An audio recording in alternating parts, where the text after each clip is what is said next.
Bon, on plonge directement dans cette analyse pour examiner une solution d'une radicalité inouïe.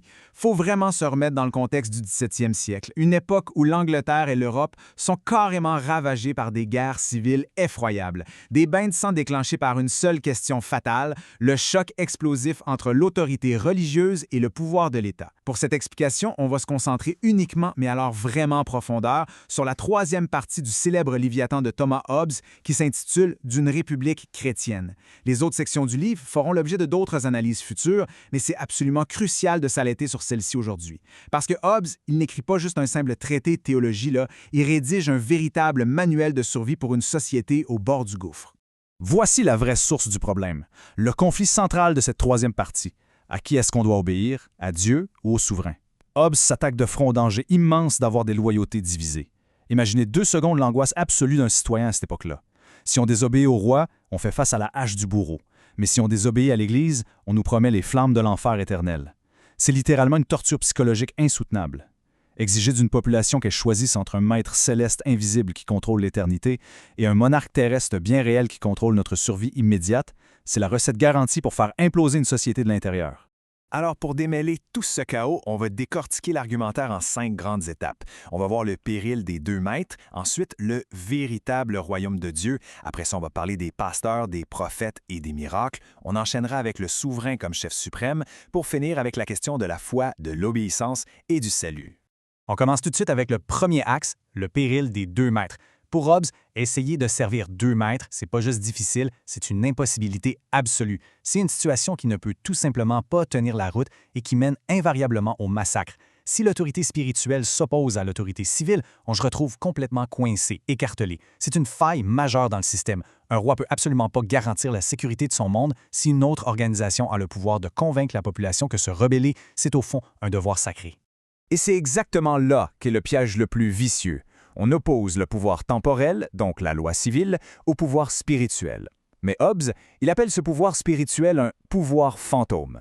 Si une autorité religieuse s'arroge le droit de décider ce qui est un péché, dans les faits, elle décide de ce qu'est la loi. C'est une porte dans l'arrière pour prendre le contrôle absolu de l'État. Le péché, par définition, c'est transgresser la loi divine, donc avoir le monopole sur ce qui est un péché, c'est ni plus ni moins dicter comment les citoyens doivent se comporter. Ça crée un bras de fer mortel qui vide le gouvernement de tout son pouvoir. Ce qui nous amène à notre deuxième point, le véritable royaume de Dieu. Pour régler ce choc terrifiant entre l'Église et l'État, la solution de Hobbes, c'est de redéfinir de fond en comble le concept même du royaume de Dieu. On ne parle plus d'un royaume mystique ou abstrait qui flotterait dans les nuages après la mort. Il transforme la théologie en un véritable contrat juridique. Il soutient que c'est une république civile bien terrestre où Dieu est un souverain politique qui a conclu un pacte légal avec Abraham puis avec Moïse. C'est une fondation purement contractuelle.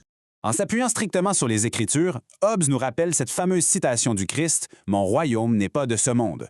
La conclusion qu'il en tire est monumentale. Il dit que le royaume du Christ ne commence réellement qu'à la résurrection. Ça veut dire quoi? Ça veut dire que l'Église d'aujourd'hui ne possède absolument aucun pouvoir politique ou coercitif. C'est comme si la juridiction divine avait été mise sur pause. Et la conséquence est explosive. Si le royaume de Dieu n'est pas actif en ce moment, alors n'importe quel chef religieux qui revendique un pouvoir politique au nom de Dieu, il commet carrément une haute trahison contre l'État.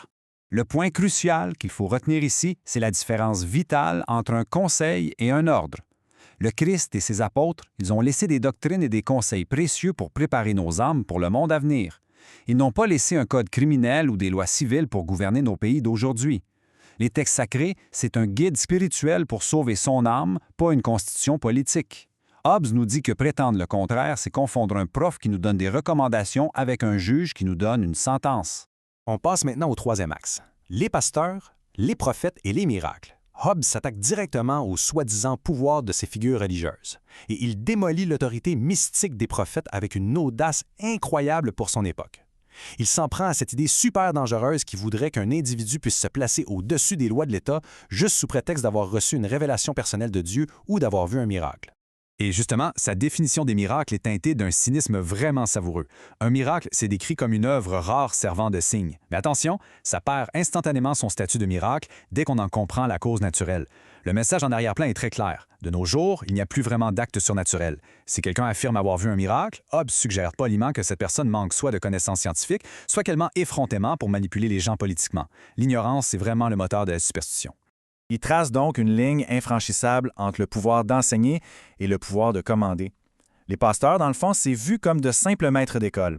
Ils ont le pouvoir de persuader, d'offrir des conseils, mais ils n'ont zéro autorité légale pour contraindre ou jeter quelqu'un en prison. C'est énorme comme différence. Un professeur peut essayer de te convaincre d'être une bonne personne, mais seul le roi a le droit d'utiliser la force pour faire respecter la loi. L'Église peut parler, mais c'est l'État qui tranche.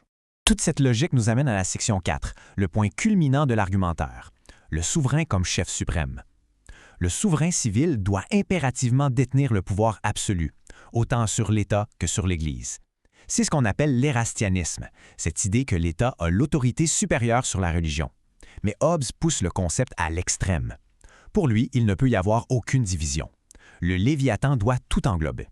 La philosophie en arrière de ça, elle est brutale mais limpide.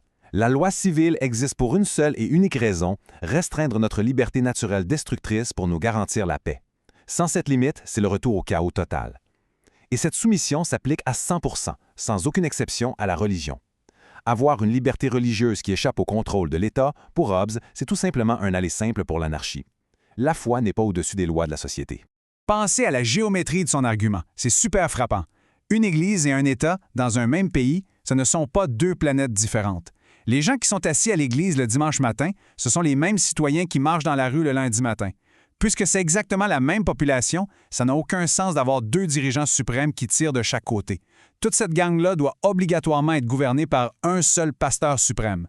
Et pour prouver que de subordonner l'Église à l'État, c'est carrément à la volonté de Dieu, il sort l'exemple historique du roi Salomon. Salomon, un monarque terrestre, n'a pas juste demandé gentiment au grand prêtre Abiathar de se tasser, il l'a démis de ses fonctions avec autorité pour placer Tsadok à sa place. Ça montre sans l'ombre d'un doute que c'est la couronne qui a le pouvoir ultime d'embaucher et de congédier les chefs religieux.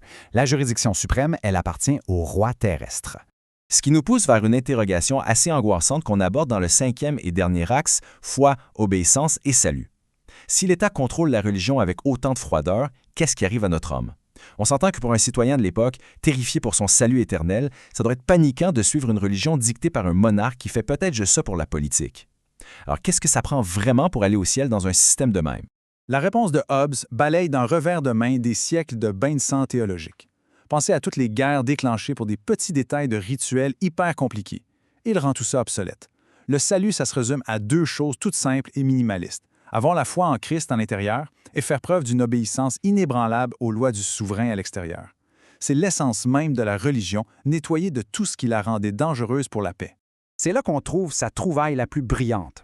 L'État, c'est pas un Dieu qui lit dans les pensées. Puisque les gouvernements ne peuvent pas voir ce qui se passe dans notre tête, le souverain exige seulement qu'on se conforme en public, qu'on obéisse par nos actions. Nos croyances intimes, elles, restent entièrement libres dans la forteresse de notre conscience. En public, on obéit aux lois, mais dans le secret de notre esprit, on croit absolument ce qu'on veut. C'est le compromis parfait pour éviter une police de la pensée. Finalement, l'argumentaire se referme avec un véritable coup de maître, en disant que toute l'obéissance requise pour le salut, c'est d'obéir aux lois de la République. Il désarme complètement la religion en tant qu'arme politique. Elle ne peut plus jamais servir d'excuse pour faire la révolution. Obéir à son gouvernement, ça devient synonyme d'obéir à Dieu. La grosse faille qui causait les guerres civiles est colmatée une bonne fois pour toutes, assurant la solidité absolue du pouvoir de l'État. Alors qu'on termine cette plongée dans la troisième partie, on ne peut pas s'empêcher de se poser une question extrêmement provocatrice. Si la survie de la société exige qu'on soumette complètement notre foi à la sécurité de l'État, c'est quoi le vrai prix de cette sécurité-là?